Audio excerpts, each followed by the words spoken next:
اعوذ باللہ من الشیطان الرجیم بسم اللہ الرحمن الرحیم سبحان اللہ عدد خلقہ سبحان اللہ رضا نفسہ سبحان اللہ زینت عرشہ سبحان اللہ مداد کلماتہ الحمدللہ عدد خلقہ الحمدللہ رضا نفسہ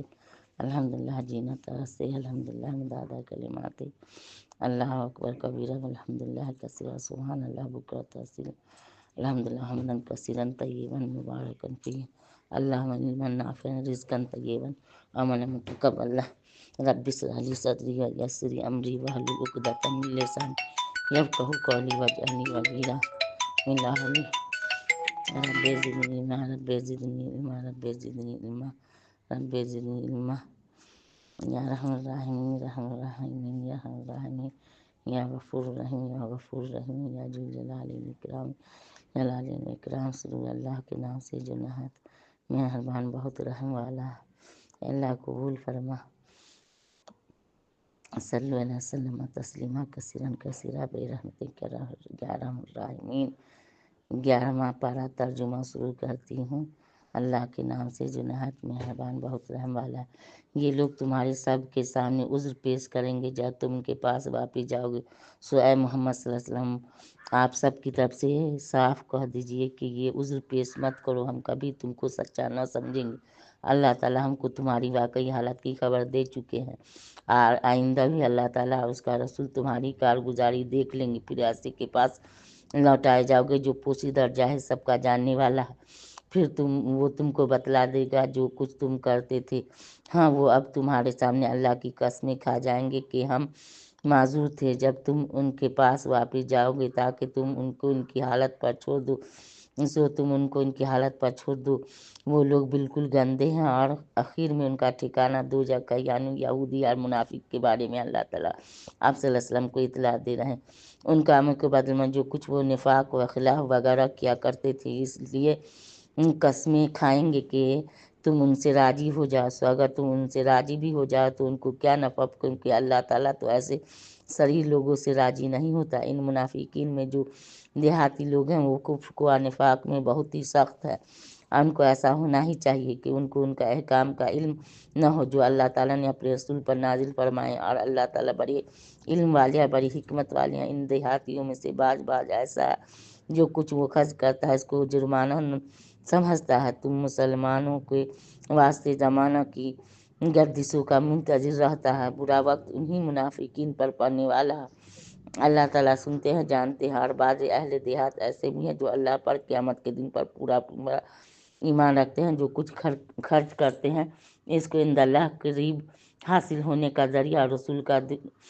کی دعا کا ذریعہ بتاتے ہیں۔ یاد رکھو کہ ان کا یہ خرچ کرنا بے شک ان کے لیے موجب قربت ہے، ضرور ان کو اللہ تعالیٰ اپنی رحمت میں داخل کریں گے۔ اللہ تعالیٰ بڑی مغفرت والے، بڑی رحمت والے۔ آج جو مہاجرین اور انصار ایمان لانے میں سب سے سابق اور مقدم ہیں، اور بقیہ امت میں جتنے اخلاص کے ساتھ ان سے پیرو ہیں، اللہ ان سب سے راضی ہوا، اور وہ سب اس سے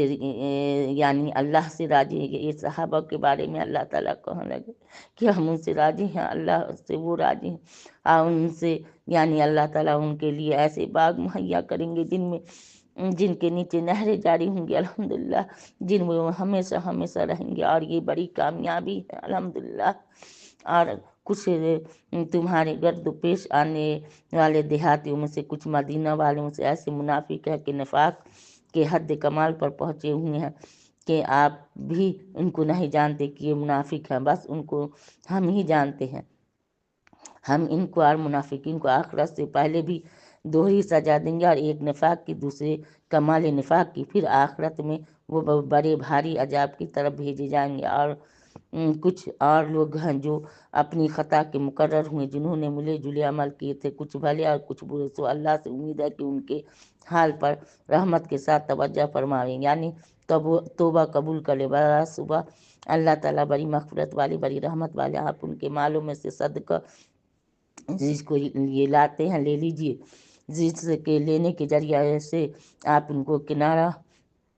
گناہ کے آثار سے پاک صاف کریں گے، اور ان کے لیے دعا کیجیے۔ بلا صبح آپ کی دعا ان کے لیے موجب اطمینان قلب ہے۔ اللہ تعالیٰ ان کے اعتراف کو خوب جانتے ہیں، ان کی ندامت کو خوب جانتے ہیں۔ کیا ان کو یہ خبر نہیں کہ اللہ تعالیٰ ہی اپنے بندوں کی توبہ قبول کرتا ہے، وہی صدقات قبول فرماتا ہے۔ کیا ان کو یہ خبر نہیں کہ اللہ تعالیٰ ہی توبہ قبول کرنے کی صفت میں اور رحمت کرنے کی صفت میں کامل ہے؟ اور آپ کہہ دیجئے جو چاہو عمل کیے جاؤ سو ابھی دیکھے لیتا ہے تمہارے عمل کو اللہ تعالیٰ، اور اس کا رسول اور اہل ایمان، اگر تم کو ایسے کے پاس جانا ہے جو تمام چھپی اور کھلی چیزوں کا جاننے والا ہے، سو وہ تم کو تمہارا سب کچھ ہوگا بتلا دے گا۔ اور کچھ لوگ اور ہیں جن کا معاملہ خدا کے حکم آنے تک ملتا بھی ہے۔ کچھ صحابہ رہ گئے تھے جنگ میں، غزوہ میں، جس کے بارے میں اللہ تعالیٰ نے کہا کہ ان کا معاملہ ملتوی ہے، ان کے بارے میں اللہ تعالیٰ توبہ قبول کی نہ، پھر ان کو جو اللہ اپنے یہاں جزائے خیر دیں گے، ان کو سزا دے گا یا ان کی توبہ قبول کر لے گا۔ اور اللہ تعالیٰ خوب جاننے والا ہے، بڑی حکمت والا۔ بعض ایسے ہیں کہ جنہوں نے ان اغراض کے لیے مسجد بنائی ہے کہ اسلام کی وہ ضرر پہنچائے اور اس میں بیٹھ کر کفر کی باتیں کرے۔ منافقین جب آپ لوگ جنگ احد میں گئے تھے نا، تب منافقین نے مسجد جرار بنائی تھی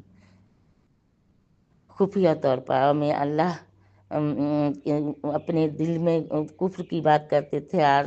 اللہ کے نبی صلی اللہ علیہ وسلم کو کہتے تھے کہ ہم مسجد بنائے میں آپ چل کے دعا کر دیجیے۔ اس کے بارے میں تفصیل سے ہے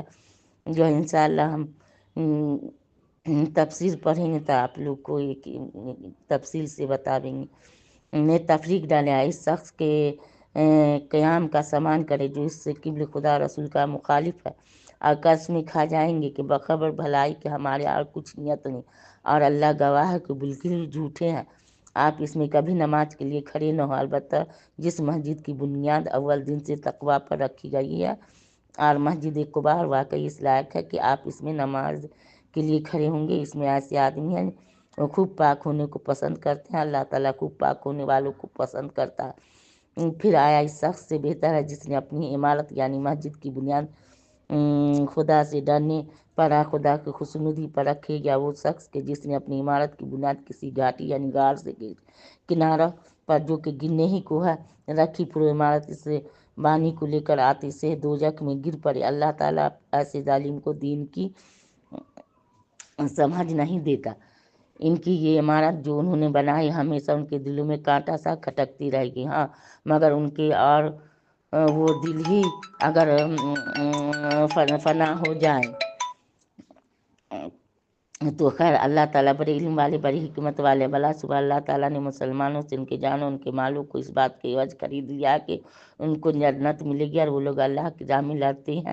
جس میں قتل کرتے ہیں، قتل کیے جاتے ہیں، اس پر سچا وعدہ کیا گیا ہے تورات میں بھی، انجیل میں بھی اور قرآن میں بھی۔ یہ مسلم ہے کہ اللہ سے زیادہ اپنے عہد کو کون پورا کرنے والا؟ تو تم لوگ اپنی اس بیعت پر جس کا تم نے اس سے یعنی اللہ تعالیٰ سے معاملہ ٹھہرایا ہے خوشی مناؤ، اور یہ بڑی کامیابی ہے۔ ایسے ہیں جو گناہ سے توبہ کرنے والے ہیں، اللہ کی عبادت کرنے والے، حمد کرنے والے، روزہ رکھنے والے، رکوع کرنے والے، سجدہ کرنے والے، نیک باتوں کی تعلیم کرنے والے، بری باتوں سے باز رکھنے والے، اللہ کی حدوں کا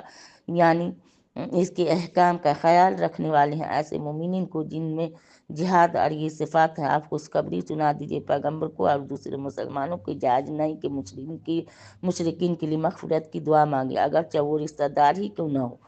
اس امر کے ان پر ظاہر ہونے کے بعد کہ یہ لوگ دوزخی ہیں۔ اور ابراہیم علیہ السلام کا اپنے باپ کے لیے دعائے مغفرت مانگنا وہ بھی صرف وعدہ کے سبب تھا جو انہوں نے اس سے وعدہ کر لیا تھا، اپنے باپ سے ابراہیم علیہ السلام نے وعدہ کر لیا تھا کہ ہم آپ سے اللہ کے پاس مغفرت کریں گے۔ پھر یہی کا جواب اللہ تعالیٰ دے رہے ہیں، وعدہ کر لیا تھا، پھر جب ان پر یہ بات ظاہر ہو گئی، اللہ تعالیٰ نے ظاہر کر دی کہ وہ خدا کا دشمن ہے یعنی کافر ہو کر مرا، تو اس سے محض بے تعلق ہو گئے۔ واقعی ابراہیم علیہ السلام بڑی رحم مزاج حلیم طبع تھے۔ اللہ تعالیٰ ایسا نہیں کرتا کہ کسی قوم کو ہدایت کے پیچھے گمراہ کر دے جب تک کہ ان چیزوں کو صاف صاف نہ بتلا دے جن سے وہ بچتے رہیں۔ بے شک اللہ تعالیٰ ہر چیز کو خوب جانتے ہیں۔ بلا صبح اللہ کی سلطنت ہے آسمان زمین کی، وہی جلاتا ہے وہی مارتا ہے، اور تمہارا اللہ کے سوا کوئی نہ کوئی یار ہے نہ مددگار۔ اللہ تعالیٰ نے پیغمبر صلی اللہ علیہ وسلم کے حال پر توجہ فرمائی، اب مہاجرین اور انصار کے حال پر بھی، آج جنہوں نے ایسی تنگی کے وقت میں پیغمبر صلی اللہ علیہ وسلم کا ساتھ دیا، بعد اس کے ان میں سے ایک گروہ کے دلوں میں کچھ تزلزل ہو چلا تھا، پھر اس نے یعنی اللہ نے ان کے حال پر توجہ فرمائی، بلا شبہ اللہ تعالیٰ ان سب پر بہت ہی شفیق اور مہربان ہے۔ ان 3 شخصوں کے حال پر بھی توجہ فرمائے جن کا معاملہ ملتوی چھوڑ دیا گیا تھا۔ 3 صحابہ کا جو معاملہ ملتوی چھوڑ دیا تھا، ان کے حال پر بھی اللہ تعالیٰ نے ان کی توبہ قبول کیا۔ ان کے حال پر بھی اللہ تعالیٰ نے، یہاں تک کہ جب ان کی پریشانی سے یہ نوبت پہنچی کہ زمین باوجود اپنی فراخی کے ان پر تنگی کرنے لگی اور خود اپنی جان سے تنگ آ گئے، انہوں نے سمجھ لیا خدا کی گرفت سے کہیں پناہ نہیں مل سکتی، باخبر اس کے کہ اس کی طرف رجوع کیا جائے۔ اس وقت وہ خاص توجہ کے قابل، پھر ان کے حال پر بھی خاص توجہ فرمائی اللہ نے، تاکہ وہ آئندہ بھی رجوع رہا کریں، اور بے شک اللہ تعالیٰ بہت توجہ فرمانے والے، بڑے رحم کرنے والے۔ اے ایمان والو، اللہ سے ڈرو، عمل میں سچوں کے ساتھ ہو۔ مدینہ کے رہنے والوں کو اور جو دیہاتی ان کے گرد و پیش میں رہتے ہیں، ان کو یہ زیبا نہ تھا کہ رسول اللہ صلی اللہ علیہ وسلم کا ساتھ نہ دیں، اور نہ یہ زیبا تھا کہ اپنی جان کو ان کی جان سے عزیز سمجھے، اور یہ ساتھ جانے کا ضروری ہونا اس سبب ہے کہ ان کو یعنی رسول اللہ صلی اللہ علیہ وسلم کے ساتھ جانے والوں کو اللہ کی راہ میں جو پیاس لگی اور جو ماندگی پہنچی اور جو بھوک لگی اور جو چلنا چلے، جو کفار کے لیے موجب غیظ ہوا ہو اور دشمنوں کو کچھ خبر لی، ان سب پر ان کے نام ایک ایک نیک کام لکھا گیا۔ اگر یہ ساتھ جاتے تو ان کے نام بھی لکھا جاتا۔ یقیناً اللہ تعالیٰ مخلصین کا اجر ضائع نہیں کرتے۔ نیک جو کچھ چھوٹا بڑا انہوں نے خرچ کیا، جتنے میدان ان کو طے کرنے پڑے، یہ سب بھی ان کے نام نیکیوں میں لکھا گیا، تاکہ اللہ تعالیٰ ان کو ان کے ان سب کاموں کا اچھے سے اچھا بدلہ دے۔ اور ہمیشہ کے لیے مسلمانوں کو یہ بھی نہ چاہیے کہ جہاد کے واسطے سب کے سب نکل کھڑے ہوں، سو ایسا کیوں نہ کیا جائے کہ ان کی ہر بڑی جماعت میں سے ایک چھوٹی جماعت جہاد میں جایا کرے، تاکہ باقی ماندہ لوگ دین کے سمجھ بوجھ حاصل کرتے رہیں، تاکہ یہ لوگ اپنی اس قوم کو جب کہ ان کے پاس واپس آویں تو ڈراویں، تاکہ وہ ان سے دین کی باتیں سن کر برے کاموں سے احتیاط رکھے۔ اے ایمان والو، ان کفار سے لڑو جو تمہارے آس پاس رہتے ہیں، ان کو تمہارے اندر سختی پانا چاہیے، اور یہ یقین رکھو اللہ تعالیٰ کی امداد متقی لوگوں کے ساتھ ہے، پس ان سے ڈرو مت۔ اور جب کوئی صورت جدید نازل کی جاتی ہے تو بعض ان منافقین میں سے غربائے مسلمین بطور تمسخر کہتے ہیں کہ کہو اس صورت نے تم میں سے کس کے ایمان میں ترقی ہوئی، سو سنو جو لوگ ایمان لائے اس سے صورت نے ان کے ایمان میں ترقی دی، اور وہ اس ترقی کے دراز سے خوش ہو رہے ہیں۔ جن کے دلوں میں نفاق کا آزار ہے، اس صورت نے ان میں کی پہلی گندگی کے ساتھ اور نئی گندگی بڑھا دی، اور وہ حالت کفر ہی میں مر گئے۔ اور کیا ان کو نہیں دکھلائی دیتا کہ یہ لوگ ہر سال میں ایک بار یا 2 بار کسی نہ کسی آفت میں پھنسے رہتے ہیں، مگر پھر بھی اپنی حرکات سنیوں سے باز نہیں آتے اور نہ کچھ سمجھتے ہیں جس سے ان کو باز آنے کی امید ہو۔ جب کوئی صورت جدید نازل کی جاتی ہے تو ایک دوسرے کو دیکھنے لگتے ہیں، اشارے سے باتیں کرتے ہیں کہ تم کو کوئی مسلمان دیکھتا تو نہیں، پھر چل دیتے ہیں۔ یہ لوگ مجلس نبی سے کیا پھرے، خدا تعالیٰ نے ان کا دل ہی ایمان سے پھیر دی۔ اللہ محفوظ ہے۔ اس وجہ سے کہ محض بے سمجھ لوگ ہیں کہ اپنے نفع سے بھاگتے ہیں۔ اے لوگو، تمہارے پاس ایک ایسے پیغمبر تشریف لائے جو تمہارے جنس بشر سے ہیں، جن کو تمہاری مضرت کی باتیں نہایت گراں گزرتی ہے، جو تمہاری منافعت کے بڑے خواہش مند رہتے ہیں۔ یہ حالت تو سب کے ساتھ ہے، بالخصوص ایمانداروں کے ساتھ بڑے ہی شفیق اور مہربان ہے۔ اگر یہ روگردانی کریں تو آپ کہہ دیجئے کہ میرا کیا نقصان ہے، کہ میرے لیے تو اللہ تعالیٰ حافظ و ناصر کافی، اس کے سوا کوئی معبود ہونے کے لائق نہیں، میں نے اسی پر بھروسہ کر لیا، اور وہ بڑے بھاری عرش کا مالک ہے۔ دعا ہے سورہ توبہ کی آخری آیت، لا الہ الا هو علیہ توکلت وهو رب العرش العظیم۔ اس کی بڑی فضیلت حدیث میں آئی ہے، 7 بار صبح 7 بار شام پڑھے گی۔ اب شروع کرتی ہوں سورہ یونس۔ بسم اللہ الرحمن الرحیم، الف لام را۔ بڑی حکمت کتاب یعنی قرآن کی آیتیں ہیں۔ کیا ان مکہ کے لوگوں کو اس بات سے تعجب ہوا کہ ہم نے ان میں سے ایک شخص کے پاس وہی بھیج دی تاکہ سب آدمیوں کو اقام خداوندی کے خلاف کرنے پر ڈرایا، جو ایمان لے آئے ان کو یہ خوشخبری سنائے کہ ان کے رب کے پاس پہنچ کر ان کو پورا مرتبہ ملے گا۔ کافر کہنے لگے کہ نعوذ باللہ، یہ شخص بلا صبح سری جادوگر ہے، بلا صبح تمہارا رب حقیقی اللہ ہی ہے جس نے آسمان کو اور زمین کو 6 روز کی مقدار میں پیدا کر دیا، پھر عرش پر یعنی تخت شاہی پر قائم ہوا، ہر کام کو مناسب تدبیر کرتا ہے، اس کے سامنے کوئی سفارش کرنے والا سفارش نہیں کر سکتا بدون اس کی اجازت کے۔ ایسا اللہ تمہارا رب حقیقی کیسے، تم اس کی عبادت کرو، بلا شرک مت کرو۔ کیا تم دلائل کے سننے کے بعد پھر بھی نہیں سمجھتے؟ تم سب کو اسی کے یعنی اللہ ہی کے پاس جانا۔ اللہ تعالیٰ نے اس کا سچا وعدہ کر رکھا، بے شک وہی پہلی بار بھی پیدا کرتا ہے، پھر وہی دوبارہ بھی قیامت کو پیدا کر دے گا، تاکہ ایسے لوگوں جو کہ ایمان لائے اور انہوں نے نیک کام کے انصاف کے ساتھ پوری جزا دیا۔ جن لوگوں نے کفر کیا ان کے واسطے آخرت میں کھولتا ہوا پانی ملے گا، اللہ مجرنی من النار، اور دردناک عذاب ہوگا ان کے کفر کی وجہ سے۔ اللہ مجرنی من النار، وہ اللہ ایسا ہے جس نے آفتاب کو چمکتا ہوا بنایا، چاند کو بھی نورانی بنایا، اس کے چال کے لیے منزلیں مقرر کی تاکہ تم برسوں کی گنتی حساب معلوم کر لیا کرو۔ اللہ تعالیٰ یہ چیزیں بے فائدہ نہیں پیدا کی، وہ یہ دلائل ہیں لوگوں کو صاف بتلا رہے ہیں جو دانش رکھتے ہیں۔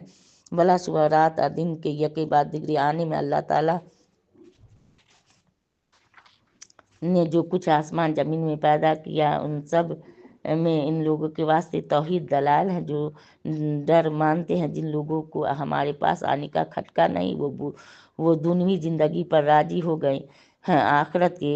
طلب اصلا نہیں کرتے، اس میں جی لگا بیٹھے ہیں، آئندہ کی کچھ خبر نہیں۔ جو لوگ ہماری آیتوں سے بالکل غافل ہیں، ایسے لوگوں کا ٹھکانہ ان کے اعمال کی وجہ سے دوزخ، اللہ مجرنی من النار۔ اور یہ یقیناً جو لوگ ایمان لائے انہوں نے نیک کام کیے، ان کا رب بوجہ ان کے مومن ہونے کے ان کے مقصد یعنی جنت تک پہنچا دے گا، الحمدللہ رب العالمین۔ ان کے مسکن کے نیچے نہریں جاری ہوں گی، چین کے باغوں میں ان کے منہ سے یہ بات نکلے گی، سبحان اللہ۔ ان کا باہمی سلام اس میں یہ ہوگا کہ السلام علیکم، ان کی ان باتوں میں اخیر بات یہ ہوگی الحمدللہ رب العالمین جنتی کی۔ اور اگر اللہ تعالیٰ لوگوں پر ان کی جلدی مچانے کی معافی کی جلدی سے نقصان واقع کر دیا کرتا جس طرح وہ فائدہ کے لیے جلدی مچاتے ہیں تو ان کا وعدہ عذاب کبھی کا پورا ہو چکا ہوتا۔ سو اس لیے ہم ان لوگوں کو جن کو ہمارے پاس آنے کا کھٹکا نہیں، ان کے حال پر بل عذاب چند روز ہم چھوڑے رکھے ہیں، ان کے اپنی سرکشی میں بھٹکتے رہیں۔ اور جب انسان کو کوئی تکلیف پہنچی ہے تو ہم کو پکارنے لگتا ہے، لیٹے بھی بیٹھے بھی کھڑے بھی، پھر جب ہم اس کی وہ تکلیف اس سے ہٹا دیتے تو پھر اپنی پہلی حالت پر آ جاتا ہے کہ گویا جو تکلیف اس کو پہنچی تھی اس کے ہٹانے کے لیے کبھی ہم کو پکارا ہی نہ تھا۔ اس سے ان حد سے نکلنے والوں کے اعمال بد کو ان کے اس طرح مستحسن معلوم ہوتے ہیں جس طرح ہم نے ابھی بیان کیا ہے۔ اور ہم نے تم سے پہلے بہت سے گروہوں کو انواع عذاب سے ہلاک کر دیا جبکہ انہوں نے ظلم کیا یعنی کفر شرک کی، حالانکہ ان کے پاس ان کے پیغمبر دلائل لے کر آئے اور وہ بوجہ غایت انات کے ایسے کب تھے ایمان لے آتے۔ ہم مجرم لوگوں کو ایسے ہی سزا دیا کرتے ہیں جیسا ہم نے ابھی بیان کیا، پھر ان کے بعد ہم نے دنیا میں بجائے ان کے تم کو آباد کیا تاکہ ظاہری طور پر ہم دیکھ لیں کہ تم کس طرح کا کام کرتے ہو۔ جب ان کے سامنے ہماری آیتیں پڑھی جاتی ہیں تو بالکل صاف تو یہ لوگ جنہیں کو ہمارے پاس آنے کا کھٹکا نہیں ہے آپ سے یوں کہتے ہیں کہ اس کے سوا کوئی پورا دوسرا قرآن ہی لے آئیے یا کم سے کم اس میں کچھ ترمیم کر دیجیے۔ آپ یوں کہہ دیجیے کہ مجھ سے یہ نہیں ہو سکتا کہ میں اپنی طرف سے اس میں ترمیم کر دوں، بس میں تو اس کا اتباع کروں گا جو میرے پاس وحی کے ذریعہ سے پہنچا۔ اگر میں اپنے رب کی نافرمانی کروں تو میں ایک بڑے بھاری دن کے عذاب کا اندیشہ رکھتا ہوں۔ آپ یوں کہہ دیجیے کہ اگر خدا تعالیٰ کو منظور ہوتا تو نہ تو میں تم کو یہ کلام پڑھ کر سناتا، وہ یعنی اللہ تعالیٰ تم کو اس کی اطلاع دیتا ہے کیونکہ اس سے پہلے بھی تو میں ایک بڑے حصہ عمر میں تم میں رہ چکا ہوں، پھر کیا تم اتنی عقل نہیں رکھتے؟ سو اس شخص سے زیادہ کون ظالم گا جو اللہ پر جھوٹ باندھے یا اس کی آیتوں کو جھوٹا بتلا دے۔ یقیناً ایسے مجرموں کو اصلاً فلاح نہ ہوگی بلکہ معذب ابدی ہوں گے، اور یہ لوگ اللہ کی توحید کو چھوڑ کر ایسی چیزوں کی عبادت کرتے ہیں جو نہ ان کو ضرر پہنچا سکے نہ ان کو نفع پہنچا سکے۔ کہتے ہیں کہ اللہ کے پاس ہمارے سفارشی ہیں، آپ کہہ دیجیے کیا تم خدا تعالیٰ کو ایسی چیز کی خبر دیتے جو خدا تعالیٰ کو معلوم نہ آسمان میں نہ زمین میں؟ وہ پاک اور برتر ان لوگ کے شرک سے تمام آدمی ایک ہی طریقے کے تھے، پھر اپنی کجرائی سے انہوں نے اختلاف پیدا کر لیا۔ اگر ایک بات نہ ہوتی جو آپ کے رب کی طرف سے پہلے ٹھہر چکی ہے، تو جس چیز میں یہ لوگ اختلاف کریں ان کا قطعی فیصلہ دنیا ہی میں ہو چکا ہوتا۔ یہ لوگ یوں کہتے ہیں کہ ان پر ان کے رب کی طرف سے کوئی معجزہ کیوں نہ نازل ہوا؟ سو آپ فرما دیجیے کہ غیب کی خبر صرف خدا ہی کو ہے، مجھ کو نہیں۔ سو تم بھی منتظر رہو، میں بھی تمہارے ساتھ منتظر ہوں۔ اور جب ہم لوگوں کو بعد اس کے ان کی کوئی مصیبت پڑ چکی ہو کسی نعمت کا مزہ چکھا دیتے ہیں تو فوراً ہی ہماری آیتوں کے بارے میں شرارت کرنے لگتے ہیں۔ آپ کہہ دیجیے کہ اللہ تعالیٰ اس شرارت کی سزا بہت جلد دے گا، بالیقین ہمارے بھیجے ہوئے یعنی فرشتے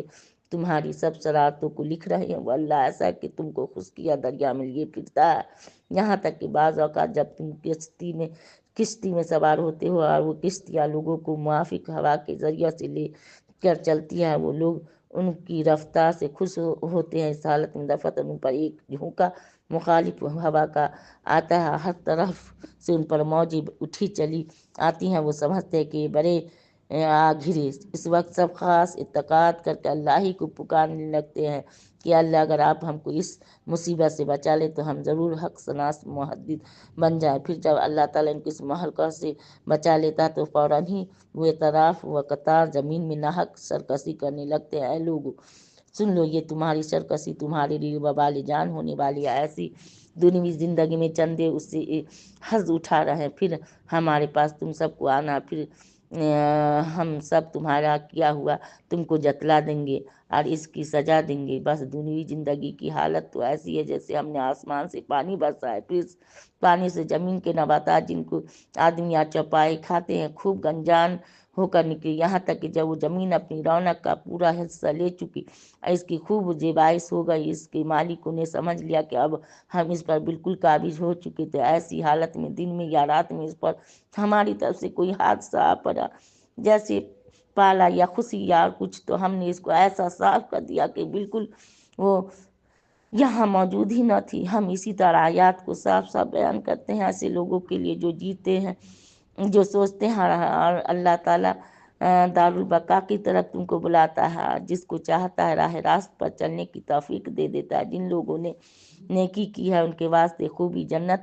ہے اور مزید بڑا خدا کا دیدار بھی۔ الحمدللہ ان کی چہروں پر نہ کدورت غم کی چھائے جائے گی اور نہ ذلت۔ یہ لوگ جنت رہنے والے ہیں، اس میں ہمیشہ رہیں گے۔ جن لوگوں نے بد کام کیے ان کی بدی کی سزا اس کے برابر ملے گی، ان کو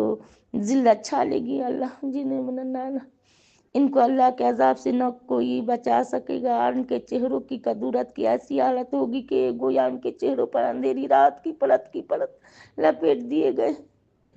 یہ لوگ دوزخ میں رہنے والے جنہیں منانا وہ اس میں ہمیشہ رہیں گے۔ وہ دن بھی قابل ذکر ہے جس روز ہم ان سب کو خلائق کے میدان قیامت میں جمع کریں گے، پھر مشرکین سے کہیں گے تمہارے شریک اپنی جگہ ٹھہرو، پھر ہم ان عابدین معبودین کے آپس میں پھوٹ ڈالیں گے اور ان کے وہ شرکا ان سے خطاب کر کے کہیں گے کہ تم ہماری عبادت نہیں کرتے تھے، سو تمہارے درمیان خدا کافی گواہ ہے کہ ہم کو تمہاری عبادت کی خبر بھی نہ تھی۔ اس مقام پر ہر شخص اپنے کیے ہوئے کاموں کا امتحان کر لے گا۔ یہ لوگ اللہ کے عذاب کی طرف جو ان کے مالک کی حقیقی ہیں لوٹائے جائیں گے، اور جو کچھ معبود انہوں نے تلاش رکھے تھے سب ان سے غائب ہو جائیں گے اور گم ہو جائیں گے، کوئی بھی تو کام نہ آئے گا۔ آپ ان مشرکین سے کہیے کہ بتلاؤ کون ہے جو تم کو آسمان زمین میں رزق پہنچاتا ہے؟ یہ بتلاؤ کہ کون ہے جو تمہاری کانوں آنکھوں پر پورا اختیار رکھتا ہے؟ وہ کون ہے جو جاندار چیز کو بے جان چیز سے نکالتا ہے اور بے جان چیز کو جاندار سے نکالتا ہے؟ وہ کون ہے جو تمام کاموں میں تدبیر کرتا ہے؟ سو ان سوالات کے جواب میں وہ ضرور یہی کہیں گے کہ ان سب افعال کا فاعل اللہ ہی ہے۔ تو ان سے کہیے کہ پھر شرک سے کیوں نہیں پرہیز کرتے؟ سو یہی لوگ جو تمہارا رب حقیقی ہے۔ جب امر حق ثابت ہوا پھر امر حق کے بعد اور کیا رہ گیا؟ بخبر گمراہی کے پھر حق کو چھوڑ کر کہاں باطل کی طرف پھرے جاتے ہو؟ اس طرح آپ کے رب کی یہ ازلی بات کہ یہ ایمان نہ لائیں گے تمام متمرد سرکش لوگوں کے حق میں ثابت ہو چکی ہے۔ آپ ان سے یوں کہیے کہ تمہارے تجویز کیے ہوئے شرکا میں کوئی ایسا ہے جو پہلی بار بھی مخلوق کو پیدا کرے پھر قیامت میں دوبارہ بھی پیدا کرے؟ آپ کہہ دیجیے کہ اللہ ہی ہے، پہلی بار بھی پیدا کرتا ہے پھر وہی دوبارہ بھی پیدا کرے گا، پھر تم کہاں حق سے پھرتے جاتے ہو؟ آپ ان سے یوں بھی کہیے کہ کیا تمہارے شرکا میں کوئی ایسا ہے کہ امر حق کا راستہ بتلاتا ہو؟ آپ کہہ دیجئے کہ اللہ ہی امر حق کا راستہ بھی بتلاتا ہے، تو پھر آیا جو شخص امر حق کا راستہ بتلاتا ہو وہ نہ زیادہ بتلاتا ہو وہ زیادہ اتباع کے لائق ہے، یا وہ شخص جس کو بے بتلائے خود ہی راستہ نہ سوجھے؟ تو اے مشرکین تم کو کیا ہو گیا ہے؟ تم کیسی تجویز کرتے ہو؟ ان میں سے اکثر لوگ صرف بے اصل خیالات پر چل رہے ہیں، اور یقیناً بے اصل خیالات امر حق سے مستغنا کرنے یا اس کے اس بات میں ذرا بھی مفید نہیں۔ خیر یہ جو کچھ کر رہے ہیں یقیناً اللہ کو سب خبر ہے، وقت پر سجا دے گا۔ اور یہ قرآن افترا کیا ہوا نہیں غیر اللہ کا کہ ان سے صادر ہوا، بلکہ یہ تو ان کتابوں کی تصدیق کرنے والا ہے جو اس سے قبل نازل ہو چکی ہے، یعنی توریت انجیل زبور اور کتاب، یعنی احکام ضرور الہیہ کی تفصیل بیان کرنے والا ہے۔ اس میں کوئی بات شک کی رسوبہ کی نہیں، وہ رب العالمین کی طرف سے نازل ہوا ہے۔ کیا یہ لوگ یوں کہتے ہیں کہ آپ نے اس کو افترا کر لیا؟ آپ کہہ دیجئے کہ پھر تم اس کے مثل ایک ہی صورت بنا لاؤ،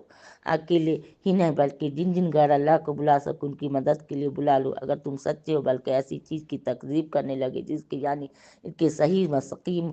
ہونے کو اپنے احاطہ علمی میں نہیں لائے، ہنوز ان کو اس قرآن کی تکذیب کا آخر نتیجہ نہیں ملا۔ جو لوگ ان سے پہلے ہوئے ہیں اس طرح انہوں نے بھی امور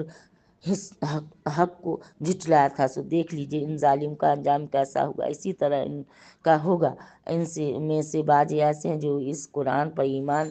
لائیں گے اور بعض ایسے ہیں کہ ان پر ایمان نہ لائیں گے۔ آپ کا رب ان مفسدوں کو خوب جانتا ہے۔ ان دلائل کے بعد بھی اگر آپ کو جھٹلاتے رہیں تو بس آخر بات یہ کہہ دیجیے کہ اچھا صاحب میرا کیا ہوا، مجھ کو ملے گا، تمہارا کیا تم کو ملے گا، تم میرے کیے ہوئے کے جواب دہ نہیں ہو، اور میں تمہارے کیے ہوئے کا جواب دہ نہیں ہوں۔ آپ ان کے ایمان کی توقع چھوڑ دیجئے، کیونکہ ان میں اگر گو بازی ایسے بھی ہیں جو ظاہر میں آپ کی طرف کان لگا بیٹھے کہ آپ بہروں کو سنا کر ان کے ماننے کا انتظار کرتے ہیں، گو ان کو سمجھ بھی نہ ہو۔ اسی طرح ان میں بعض ایسے ہیں کہ ظاہراً آپ کو معجزات کمالات دیکھ رہے ہیں، تو پھر کیا آپ اندھوں کو راستہ دکھلانا چاہتے ہیں، گو ان کو بصیرت بھی نہ ہو۔ یہ یقینی بات ہے کہ اللہ تعالیٰ لوگوں پر ظلم نہیں کرتا، لیکن لوگ خود ہی اپنے آپ کو تباہ کرتے ہیں، اور ان کو وہ دن یاد دلائی جس میں اللہ تعالیٰ ان کو اس کیفیت سے جمع کرے گا، وہ ایسا سمجھیں گویا وہ دنیا یا برزخ میں سارے دن کی ایک آدھ گھڑی رہیں گے۔ یعنی جب اللہ تعالیٰ قیامت میں انسان کو اٹھائیں گے تو وہ سمجھے گا کہ عالم برزخ یعنی قبر میں اور دنیا میں وہ ایک آدھ گھڑی رہے ہوں گے، اور آپس میں ایک دوسرے کو پہچانیں گے بھی، اور واقعی اس وقت سخت خساروں میں پڑے وہ لوگ جنہوں نے اللہ کے پاس جانے کو جھٹلایا، دنیا میں بھی ہدایت پانے والے نہ تھے۔ جس عذاب کا ان سے ہم وعدہ کر رہے ہیں اس میں سے کچھ تھوڑا سا عذاب اگر ہم آپ کو دکھلا دیں یا اس کے نزول کے قبل ہی ہم آپ کو وفات دے دیں، سو ہمارے پاس تو ان کو آنا ہی ہے۔ پھر سب کو معلوم ہے کہ اللہ ان کے سب افعال کی اطلاع رکھتا ہے، ہر امت کے لیے ایک حکم پہنچانے والا ہوا۔ سو جب ان کا وہ رسول ان کے پاس آ چکتا ہے اور احکام پہنچا دیتا تو اس کے بعد ان کا فیصلہ انصاف کے ساتھ کیا جاتا ہے، ان پر ذرا ظلم نہیں کیا جاتا۔ یہ لوگ کہتے ہیں کہ اے نبی اے اور مسلمان، یہ وعدہ عذاب کا کب واقع ہوگا؟ یعنی غیر مسلم کہتے تھے اللہ کے نبی صلی اللہ علیہ وسلم کو اور صحابہ کو کہ یہ جو وعدہ عذاب کا ہے یعنی قیامت کا کب ہوگا؟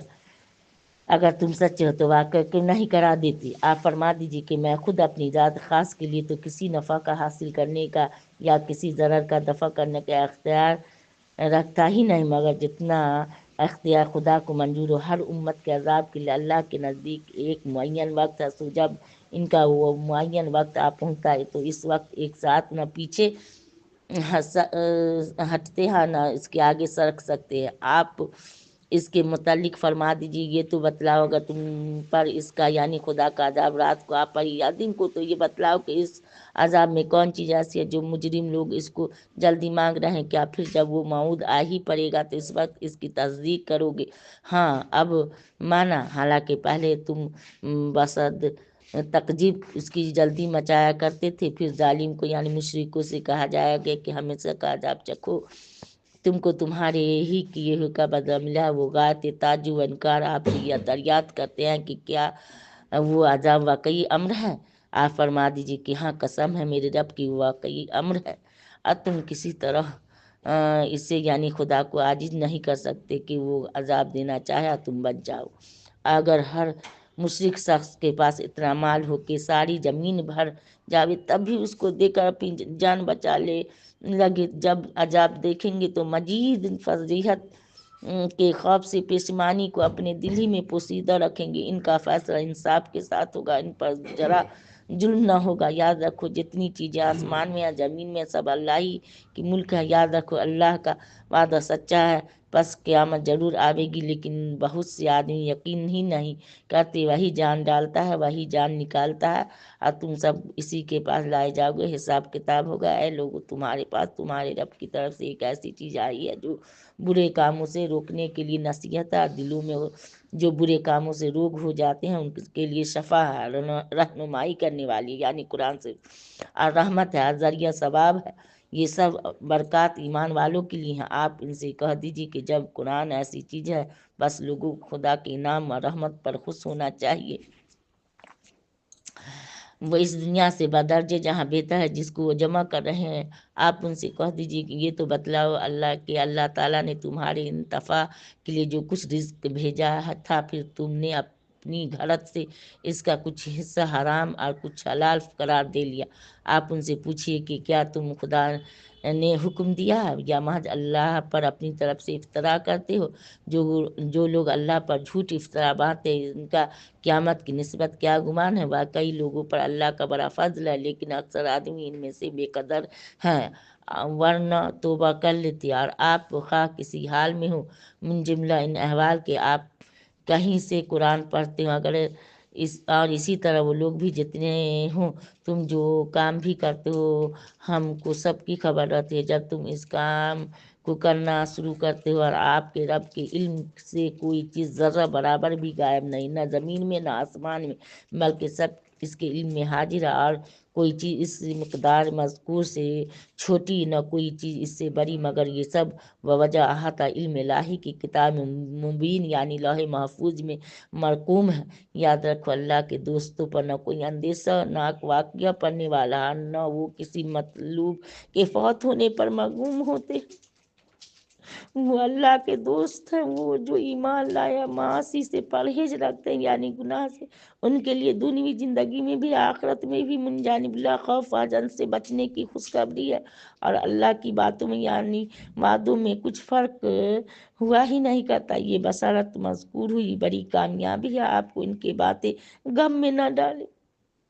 تمام تر غرب و قدرت بھی خدا ہی کے لیے ثابت ہے، ان کی باتیں سنتا ہے، ان کی حالت جانتا ہے، آپ کا بدلہ ان سے خود لے گا۔ یاد رکھو کہ جتنے کچھ آسمان میں ہے، جتنے زمین میں ہے، یعنی جن انس اور فرشتے، سب اللہ ہی کی مملوک ہے۔ جو لوگ اللہ کو چھوڑ کر دوسرے شرکا کی عبادت کر رہے ہیں، خدا جانے کس چیز کا اتباع کر رہے ہیں، محض بے سند خیال کا اتباع کر رہے ہیں، یہ محض قیاسی باتیں کر رہے ہیں۔ وہ ایسا ہے جس نے تمہارے لیے رات بنائی تاکہ تم اس میں آرام کرو، وہ دن بھی اس پر طور پر بنایا کہ بوجہ روشن ہونے کے دیکھنے بھالنے کا ذریعہ اس کے بنانے میں دلائل توحید ہیں۔ ان لوگوں کے لیے جو تدبر کے ساتھ مضامین کو سنتے ہیں، کہتے ہیں کہ نعوذ باللہ، اللہ تعالیٰ اولاد رکھتا ہے، سبحان اللہ، یہ کیسی سخت بات کہی، وہ تو کسی کا محتاج نہیں، سب اس کے محتاج ہیں، اسی کے ملک ہے جو کچھ آسمان میں ہے، جو کچھ زمین میں ہے۔ تمہارے پاس بخبر بیہود اور دعوے کے اس دعوے پر کوئی دلیل بھی نہیں، تو کیا اللہ کے ذمہ ایسی بات لگاتے ہو جس کا تم کو کسی دلیل سے علم نہیں رکھتے؟ آپ کہہ دیجئے، جو لوگ اللہ پر جھوٹ افطرا کرتے ہیں جیسے مشرکین، وہ کبھی کامیاب نہ ہوں گے۔ یہ دنیا میں چند روزہ تھوڑا سا عیش ہے جو بہت جلد ختم ہوا جاتا ہے، پھر مر کر ہمارے ہی پاس ان کو آنا ہے، پھر آخرت میں ہم ان کو ان کے کفر کے بدلے سجائے سخت کا مزہ چکھا دیں گے۔ آپ ان کو نوح علیہ السلام کا قصہ پڑھ کر سنائیے، جو کہ اس وقت واقع ہوا تھا جب کہ انہوں نے اپنی قوم سے فرمایا ہے میری قوم اگر تم کو میرا رہنا یعنی واج گوئی کی حالت میں احکام خداوندی کی نصیحت کرنا بھاری یا ناگوار معلوم ہوتا تو میرا تو خدا ہی پر بھروسہ، سو تم میرے ضرر پہنچانے کے متعلق اپنی تدبیر جو کچھ کر سکو میں اپنے شرکا یعنی بتوں کے پختہ کر لو، پھر تمہاری وہ تدبیر تمہاری گھٹن اور دل کی تنگی کا باعث نہ ہونا چاہیے، اور پھر میرے ساتھ جو کچھ کرنا ہے کر گزرو، مجھ کو اصلاً مہلت نہ دو۔ یعنی نوح علیہ السلام نے کہا پھر بھی اگر تمہیں راضی کی جاؤ تو یہ سمجھ جو کہ میں نے تم سے اس تبلیغ پر کوئی معاوضہ تو نہیں مانگا، میں تم سے کیوں مانگتا، کیونکہ میرا معاوضہ تو صرف حسب وعدہ کرم اللہ ہی کے ذمہ، چونکہ مجھ کو حکم کیا گیا ہے کہ میں اطاعت کرنے والوں میں رہوں، باوجود اس معجزت بلیغہ کے بھی وہ لوگ ان کو جھٹلاتے رہے، پس ان پر عذاب طوفان کا مسلط ہوا، ہم نے اس عذاب سے ان کو اور جو ان کے ساتھ کشتی میں تھے ان کو نجات دیا، ان کو آباد کیا، جنہوں نے ہماری آیتوں کو جھٹلایا ان کو اس طوفان میں غرق کر دیا، سو دیکھنا چاہیے کیسا برا انجام ہوا ان لوگوں کا جو عذاب الہی سے ڈرائے جا چکے تھے۔ پھر نوح علیہ السلام کے بعد ہم نے اور رسولوں کو ان کی قوموں کی طرف بھیجا، تو ان کے پاس معجزات لے کر آئے، مگر پھر بھی ان کی ضد اور ہٹ کی کیفیت تھی کہ جس چیز کو انہوں نے اول دہلا میں ایک بار جھوٹا کر دیا یہ نہ ہوا کہ پھر اس کو مان لیتا، جیسے یہ دل سخت تھے، ہم اللہ تعالیٰ اسی طرح کافروں کے دلوں پر بند لگا دیتے ہیں۔ پھر ان مذکورین پیغمبروں کے بعد ہم نے موسیٰ علیہ السلام، ہارون علیہ السلام کو فرعون اس کے سرداروں کے پاس اپنے معجزات عصا یاد بیضا دے کر بھیجا، سو انہوں نے دعوے کے ساتھ ہی ان کی تصدیق کرنے سے تکبر کیا، وہ لوگ جرائم کے خو کرتے اس لیے اطاعت نہ کی، پھر جب بات دعوے کہ ان کو ہمارے پاس سے نبوت موسمیہ پر صحیح دلیل پہنچی تو وہ لوگ کہنے لگے کہ یقیناً یہ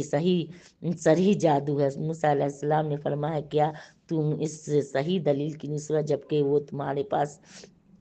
پہنچی ایسی بات کہتے ہو کہ یہ جادو ہے، کیا یہ جادو ہے؟ حالانکہ جادوگر کامیاب نہیں ہوا کرتے۔ وہ لوگ کہنے لگے کیا تم ہمارے پاس اس لیے آئے کہ ہم کو اس طریقہ سے ہٹا دو جس پر ہم نے اپنے بزرگوں کو دیکھا، اس لیے آئے ہو کہ تم دونوں کو دنیا میں ریاست اور سرداری مل جاوے، آپ تم خوب سمجھ لو کہ ہم دونوں کو کبھی نہ مانیں گے۔ فرعون نے اپنے سرداروں سے کہا کہ میرے پاس تمام ماہر جادوگروں کو جو ہمارے قلعہ میں ہے حاضر کرو، چنانچہ جمع کیے گئے، سو جب وہ آیا موسیٰ علیہ السلام سے مقابلہ ہوا تو موسیٰ علیہ السلام نے ان سے فرمایا کہ ڈالو جو کچھ تم میدان میں ڈالنا، سو جب انہوں نے اپنا جادو کا سامان ڈالا تو موسیٰ علیہ السلام نے فرمایا کہ جو کچھ تم بنا کر لائے ہو جادو ہے، یہ ہے یقینی بات ہے کہ اللہ تعالیٰ اس جادو کو ابھی درہم برہم کیے دیتا ہے، کیونکہ اللہ تعالیٰ ایسے فسادیوں کا کام بننے نہیں دیتا، اور اللہ تعالیٰ حق یعنی دلیل صحیح اور معجزہ کو اپنے وعدوں کے موافق ثابت کر دیتا ہے۔ مجرم اور کافر لوگ کیسا ہی ناگوار سمجھے، بس جب عصا کا معجزہ ظاہر ہوا تو موسیٰ علیہ السلام پر شروع ان کی قوم میں سے صرف قدرے قلیل آدمی ایمان لائے، وہ بھی فرعون سے اور احکامیہ الہیہ سے ڈرتے کہ کہیں ظاہر ہونے پر ان کو تکلیف نہ پہنچاوے، اور واقعہ میں ڈرنا ان کا بیجا نہ تھا کیونکہ فرعون اس ملک میں زور سلطنت رکھتا تھا، اور یہ بھی بات تھی کہ وہ حد انصاف سے باہر ہو جاتا تھا۔ اور موسیٰ علیہ السلام نے فرمایا کہ اے میری قوم اگر تم سچے دل سے اللہ پر ایمان رکھتے ہو تو اس سوچ بچار مت کرو بلکہ اسی پر توکل کرو، اگر تم اس کی اطاعت کرنے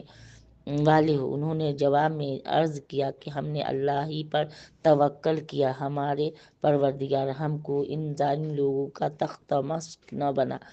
ہم کو اپنی رحمت کا صدقہ ان کافر لوگوں سے نجات دی۔ ہم نے موسیٰ علیہ السلام ان کے بھائی ہارون علیہ السلام کے پاس وہی بھیجی کہ تم دونوں اپنے ان لوگوں کے لیے بستر مصر میں گھر برقرار رکھو، اور نماز کے اوقات میں تم سب اپنے انہی گھروں کو نماز پڑھنے کی جگہ قرار دے لو، اور یہ ضروری ہے کہ نماز کے پابند رہو۔ اور اے موسیٰ، آپ مسلمان کو بشارت دے دیں۔ آپ موسیٰ علیہ السلام دعا میں عرض کہ اے ہمارے رب، ہم کو یہ بات معلوم ہو گئی کہ آپ نے فرعون کو اس کے سرداروں کو سامان تحملہ طرح طرح کے مال دنیوی زندگی میں اے ہمارے رب اس واسطے دیے ہیں کہ وہ آپ کی راہ سے لوگوں کو گمراہ کرے۔ اے ہمارے رب، ان کے مالوں کو نیست نابود کر دیجئے، ان کے دلوں کو زیادہ سخت کر دیجئے جس سے ہلاکت کے مستحق ہو جائے سو یہ ایمان نہ لانے پائیں، یہاں تک کہ عذاب علیم کی مستحق ہو کر اس کو دیکھ لیں۔ حق تعالیٰ نے فرمایا کہ تم دونوں کی دعا قبول کر لی گئی، تم دونوں کی دعا قبول کر لی گئی، سو تم اپنی منصبی کام یعنی تبلیغ میں مستقیم رہو، ان لوگوں کی راہ نہ چلنا جن کو علم نہیں۔ اور ہم نے بنی اسرائیل کو اس دریا سے پار کر دیا، پھر ان کے پیچھے پیچھے فرعون ماں اپنے لشکر کے ظلم اور زیادتی کے ارادے سے دریا میں چلا، یہاں تک کہ ڈوبنے لگا، اور ملائکہ عذاب کے نظر آنے لگے تو سراسیمہ ہو کر کہنے لگا کہ میں ایمان لاتا ہوں کہ بخبر اس کے جس پر بنی اسرائیل ایمان لائے ہیں کوئی معبود نہیں، اور میں مسلمان میں داخل ہوتا ہوں۔ جواب دیا گیا کہ اب ایمان لاتا ہے اور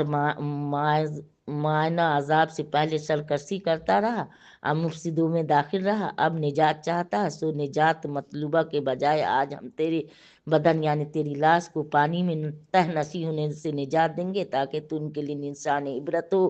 جو تیرے بعد موجود ہیں، یعنی کہ موت کے وقت ایمان لانا جب نجو کی حالت ہو اللہ کے پاس قبول ہے،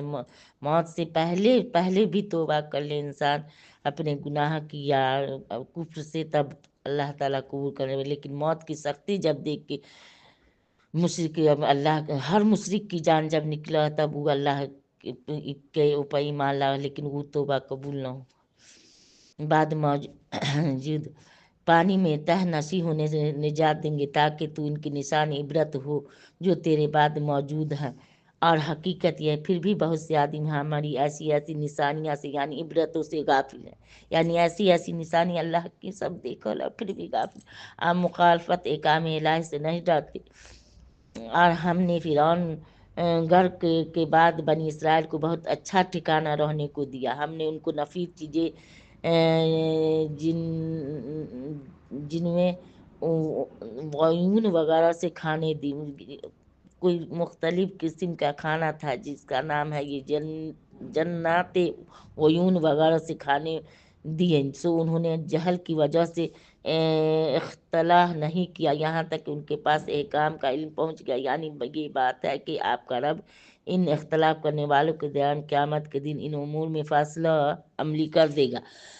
جن سے وہ اختلاف کیا کرتے تھے۔ پھر اگر ہم بالفرض آپ اس کتاب کی طرف سے شک و شبہ میں ہوں جس کو ہم نے آپ کے پاس بھیجا ہے، تو آپ ان لوگوں سے پوچھ دیکھیے کہ جو آپ سے پہلے کی کتاب کو پڑھتے ہیں، مراد تورات انجیل ہے، تو وہ قرآن کو سچ بتلائیں گے۔ بے شک آپ کے پاس آپ کے رب کی طرف سے سچی کتاب آئی ہے، آپ ہرگز شک کرنے والوں میں نہ ہو، ورنہ شک کرنے والوں سے بڑھ کر ان لوگوں میں سے جنہوں نے اللہ کی آیتوں کو جھٹلایا، کہیں آپ نعوذ باللہ تباہ نہ ہو جائیں۔ یقیناً جن لوگوں کے حق میں آپ کے رب کی ازلی بات کہ ایمان نہ لائیں گے ثابت ہو چکی ہے، وہ کبھی ایمان نہ لائیں گے، وہ ان کے پاس تمام دلائل ثبوت حق کے پہنچ جاوے جب تک کہ عذاب درناک کو نہ دیکھ لے، مگر اس وقت ایمان نافع نہیں ہوتا کہ چنانچہ عذاب شدہ بستیوں میں سے کوئی بستی ایمان نہ لائی کہ ایمان لانا اس کو نافع ہوتا، ہاں مگر یونس علیہ السلام کی قوم جب وہ ایمان لے آئے تو ہم نے رسوائی کے عذاب کو دنیوی زندگی میں ان پر سے ٹال دیا، ان کو ایک خاص وقت یعنی موت تک خیر خوبی کے ساتھ عیش دیا۔ ان اقوام افطرا کی کیا تخصیص، اگر آپ کا رب چاہتا تو تمام روئے زمین کے لوگ سب کے سب ایمان لے آتے، سو جب یہ بات ہے تو کیا آپ لوگوں پر زبردستی کر سکتے ہیں جس سے وہ ایمان ہی لے آوے؟ حالانکہ کسی شخص کا ایمان بدون خدا کے حکم یعنی معصیت کے نہیں ممکن نہیں،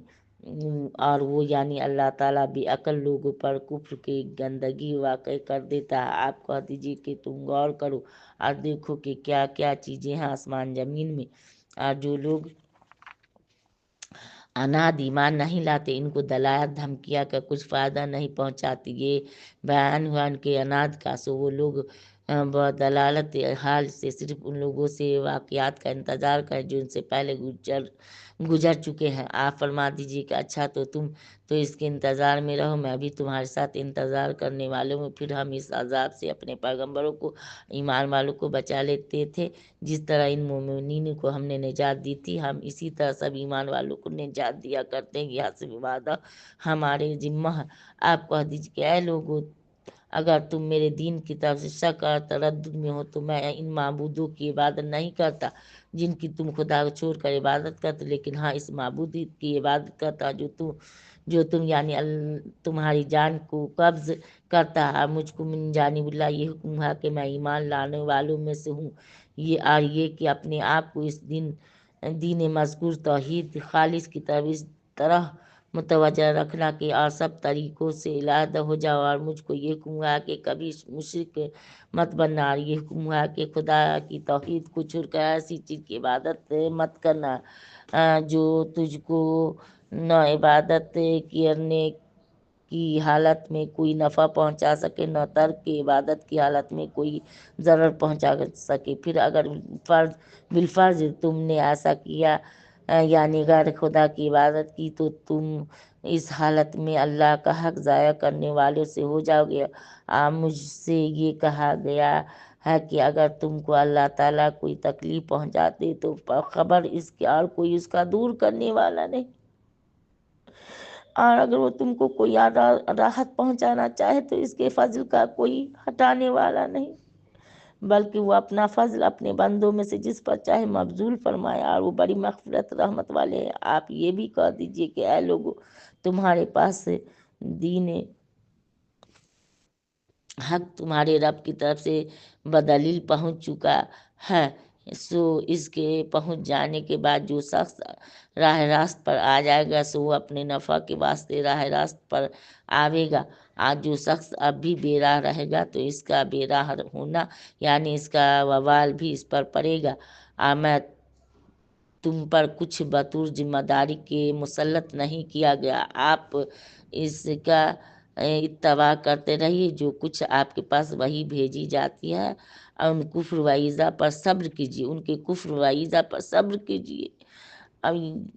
یہاں تک کہ اللہ تعالیٰ ان کا فیصلہ کر دیں گے۔ وہ سب فیصلہ کرنے والوں سے میں اچھے فیصلہ کرنے والے ہیں۔ یہاں سے سورہ ہود شروع ہوتی ہے۔ بسم اللہ الرحمن الرحیم، سورہ اللہ کے نام سے جو نہایت مہربان بہت رحم والا ہے۔ الف لام را، اور کے معنی تو اللہ کو معلوم ہے۔ یہ قرآن ایک ایسی کتاب ہے کہ اس کی آیتیں دلالت سے محکم کی گئی ہیں، پھر اس کے ساتھ صاف صاف بھی ایمان کی گئی ہیں، پھر اس کے بعد بھی صاف صاف بیان کی گئی ہیں۔ وہ کتاب ایسی ہے کہ ایک حکیم باخبر یعنی اللہ تعالیٰ کی طرف سے ہے، یہ کہ اللہ تعالیٰ کے سوا کسی کی عبادت مت کرو، میں تم کو اللہ کی طرف ایمان لانے پر عذاب سے ڈرانے والا، ایمان لانے پر ثواب کی بشارت دینے والا ہوں، ایمان نہ لانے پر عذاب سے ڈرانے والا، ایمان لانے پر ثواب کی بشارت دینے والا ہوں۔ یہ بھی ہے کہ تم لوگ اپنے گناہ شرک کفر وغیرہ اپنے رب سے معاف کراؤ، پھر ایمان لا کر اس کی طرف عبادت سے متوجہ رہو، وہ تم کو وقت مقرر یعنی وقت موت تک دنیا میں خوش ایسی دے گا، آخرت میں اور زیادہ عمل کرنے والوں کو زیادہ ثواب دے گا، اور اگر ایمان لانے سے تم لوگ اعراض کرتے ہی رہے تو مجھ کو اس صورت میں تمہارے لیے ایک بڑے دن کے عذاب کا اندیشہ ہے۔ تم سب کو اللہ ہی کے پاس جانا ہے، وہ ہر شے کی پوری قدرت رکھتا ہے۔ یاد رکھو کہ وہ لوگ ہرا دیے گئے ہیں اپنے سینوں کو اور اوپر سے کپڑا لپیٹ لیتے ہیں تاکہ اپنی باتیں ان سے یعنی خدا سے چھپا سکے۔ یاد رکھے وہ لوگ جس وقت دوسرے ہو کر اپنے کپڑے اپنے اوپر لپیٹتے ہیں، وہ وقت اس وقت بھی سب جانتا ہے، جو کچھ چپکے چپے کے باتیں کرتے ہیں، جو کچھ وہ ظاہر کر رکھتے ہیں، کیونکہ بالیقین وہ تو دلوں کی باتوں کے اندر کی باتیں جانتا ہے۔ یعنی کہ جب پیغمبر ان سے اللہ دین کی بات بتاتے تھے، وہ تو اپنے چہرے پر چادر سے ڈھانپ لیتے تھے کہ بات میرے تک نہ پہنچے، دین کی بات۔ اسی کے بارے میں اللہ تعالیٰ نے جواب دیا کہ اس وقت بھی سب کچھ جانتا ہے اللہ تعالیٰ۔ یہاں تک 11واں پارہ کا ترجمہ ختم ہوا۔ اللہ کے نام سے، اللہ قبول فرما۔ جو غلطی سلطی ہوئی آپ لوگ بھی معاف کرے گا، اللہ بھی معاف کرے۔ السلام علیکم ورحمۃ اللہ وبرکاتہ۔ وآخر دعوانا